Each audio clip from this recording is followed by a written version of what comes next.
Herkese yeniden merhabalar, kanalıma hoş geldiniz. Kavanoz dönüşümlerini sevenlerin beğeneceğini düşündüğüm bir videoyla da sizlerleyim. Öncelikle boyanmasını istemediğim kısmını kağıt bantla bantladım. Kapağını kullanacağım zamanlar bu kısmını boyama gereği duymuyorum. Daha sonra bir sünger parçası ve beyaz akrilik boyayla kavanozu boyadım. Bu renk benim zemin rengim olacak. Üzerine siyah renkle stencil şablonu uygulayacağım. Siyah beyaz bir kavanoz yapıyorum. Zeminin tamamen kapanmasını istiyorum. Hiçbir yerinde dalgalanma olmamalı. O yüzden garanti olsun diye 3 kat boyadım. Boya çok çabuk kuruyor ama ben herhangi bir sorunla karşılaşmamak için en az 2 saat bekledim. Bekleme süresi dolduktan sonra kağıt bantı çıkardım ve diğer aşamaya geçtim. Bu stencil şablonu kullanacağım. Öncelikle hiçbir şekilde hareket etmemesi için yine kağıt bantla kavanoza sabitledim. Tabii eğik olmaması için gerekli ayarlamaları yaptıktan sonra gergin bir şekilde sabitleme işlemini gerçekleştirdim. Çünkü bu tarz eğimli yüzeylerde şablonun hareket etme ihtimali çok yüksek. Bu da desenin bozulmasına sebep olur ve kötü bir görüntü oluşturur. Her zaman olduğu gibi stencil fırçası kullanıyorum. Fırçama az miktarda boya yükleyerek boşlukları dolduruyorum. Kullandığım dama deseni ama orijinal dama deseninden biraz daha minik kareleri var. Bu aralar bu desene takmış durumdayım. Desen oluşturma birinci kısım bitti ve bantları söktüm. Bu şekilde bir görüntü oldu. Ama tabii ki şablon yetmedi. O yüzden kaldığım yerden devam ederek şablonu tekrar sabitledim. Devam ederken de son yaptığım desenin üzerine şablonu denk getirerek yapıştırdım. Ve böylelikle bir bütünlük oluşturmuş oldum. Ne kadar dikkat etsem de boya bazen desenden dışarıya taşabiliyor. Ya da fırça boyanmaması gereken yerlere sürülüyor. Bunun gibi problemleri az bir boyayla düzeltmek mümkün.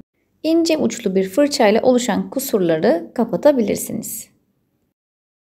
Şablonla desen oluşturma kısmını bitirdim. Bu haliyle bile çok şık görünüyor ama ben üzerine biraz daha renk vermek istiyorum. O yüzden A4 kağıdına bastırdığım bu çiçek desenini dekopaj tutkalıyla yapıştıracağım.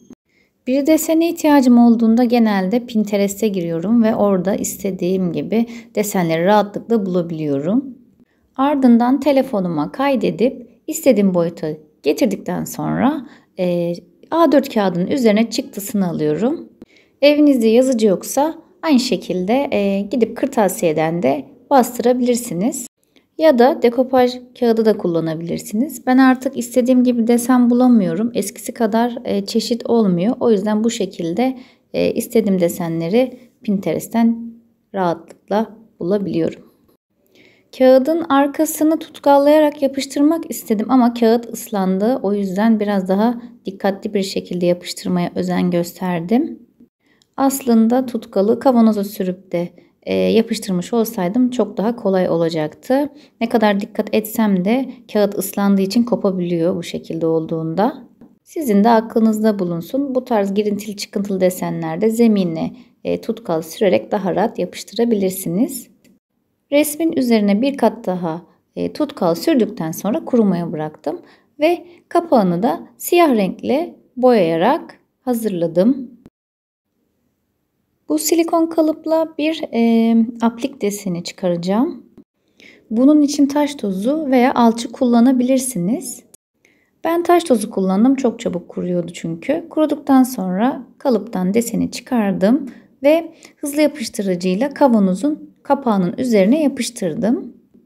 Modelleme, seramik, porselen veya kil hamuruyla da aynı şekilde desen çıkarılabilir. Silikon kalıplarımı nereden aldığımla ilgili sorular geliyor. Aslında sabit tek bir yer yok. O yüzden şuradan aldım diyemiyorum. Bazen hobi malzemeleri satan dükkanlardan, bazen internet sitelerinden, bazen dolap gardırop uygulamasından. Yani istediğim deseni nerede buluyorsam oradan satın alıyorum. Biraz aramak, araştırmak gerekiyor. Deseni de siyah renk akrilik boyayla boyadıktan sonra daha da ortaya çıkarabilmek için metalik altın rengi boyayı çıkıntılı yerlerine sürdüm.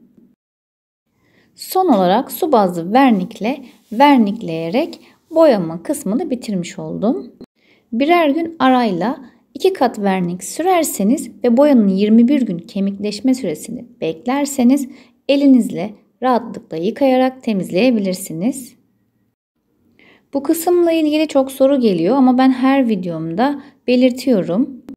Az önce bahsettiğim şekilde yaparsanız elinizde yıkayarak temizleyebilirsiniz diyerek bir kez daha vurgulamış olayım. Aslında bu gösterdiğim bir çekmece kulbu. Ben onu da dekoratif bir görüntü oluşturması için kapağın orta kısmına hızlı yapıştırıcı ile yapıştırdım. Ve böylelikle kavanoz dönüşümünü tamamlamış oldum. Eğer videoyu buraya kadar izlediyseniz minicik de olsa bir yorum yaparsanız çok mutlu olurum. Bugünlük de benden bu kadar. Videoyu beğendiyseniz eğer beğen butonuna basmayı, kanalıma abone olmayı ve yanındaki zil işaretine tıklayarak bildirimleri açmayı unutmayın. Bir sonraki videolarda görüşmek üzere. Kendinize çok iyi bakın. Hoşça kalın.